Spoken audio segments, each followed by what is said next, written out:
welcome back to Project Thunder.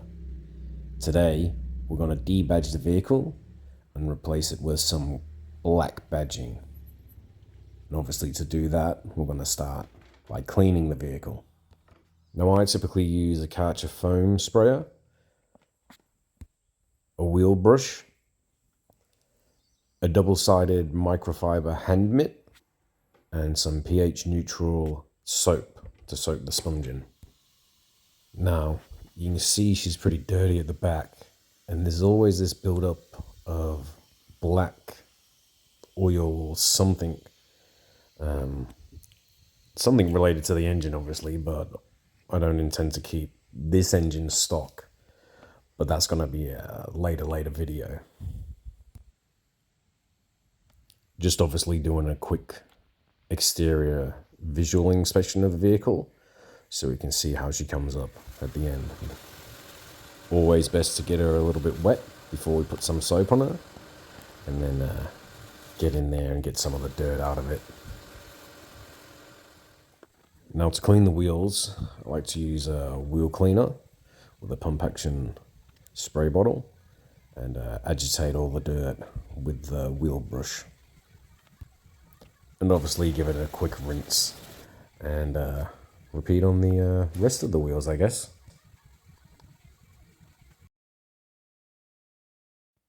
And quickly moving into the other side, get these wheels nice and clean.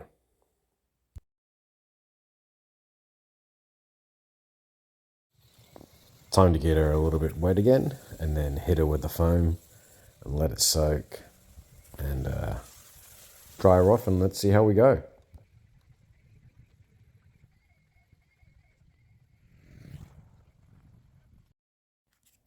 And then here's obviously the results.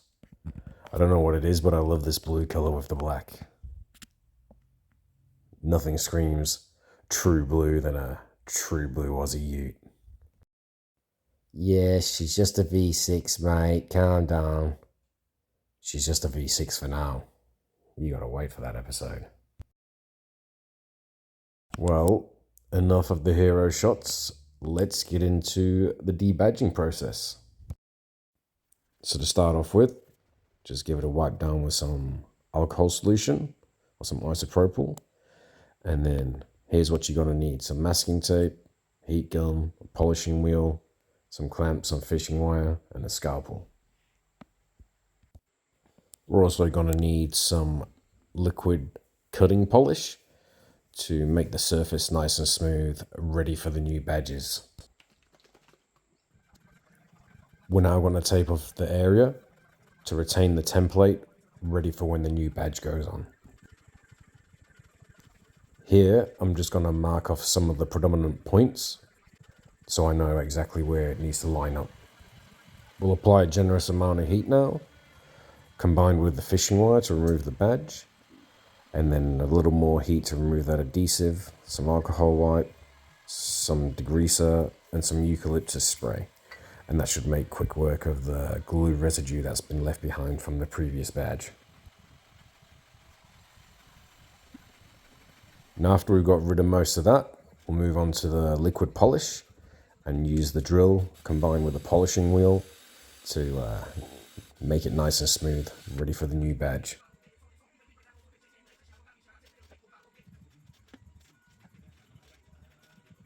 So we'll get the new badge out of the packaging, get it ready, and then line it up with the previous markings that we made before from the old badge.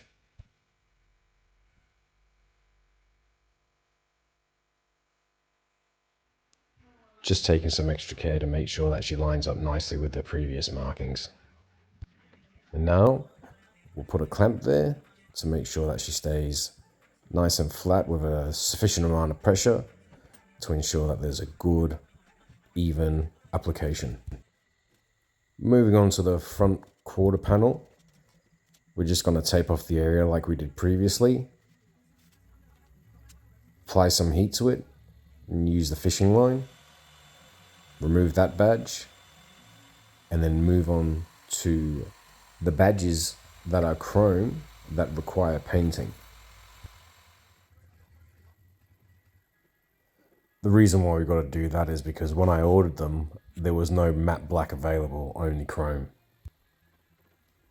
Just making sure here that we get the surface nice and clean, ready to apply the black badges that came in matte black for this front quarter panel.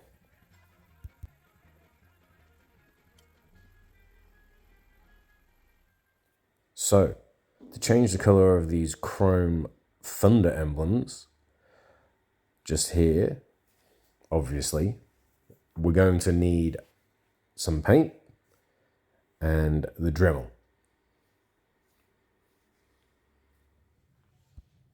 Here's obviously one that I prepared earlier, but we'll go through the quick process of how to do one from scratch. Now what we're going to do is take the surface back of the chrome and just etch into it so we get a better adhesion of both the base coat and the matte black coat, ensuring that we get into all the little grooves and changing the Dremel bit as necessary. So now we're going to apply some of the base coat, ready for putting some of the matte black and changing these from chrome to black. Moving on to the first coat of the black to ensure that we get nice even spray and put it on multiple coats as we go. So now we're obviously going to tape off the area and go through the badge removal process of this one and fitting the new painted emblems to the vehicle. This is obviously a great way to ensure that the pre-existing template is exactly where the emblem's going to be once you replace it. Just going through the heat application stage of the process, along with using the fishing wire to get behind there and remove these badges. It's a good idea to put a little bit extra of length of tape on the ends so you can actually attach them while you're trying to remove it and keep it nice and clean and tidy. Now, as we did before around the back, just going to go through, make the site clear of any old adhesive, and then move on to polishing the surface, get it nice and smooth, ready for the new badges. Once it's nice and clean, we're going to add some more heat so we get some better adhesion between the body of the vehicle and the new badge. We can't apply any clamps here, so it's a better idea to get some extra heat there for the glue.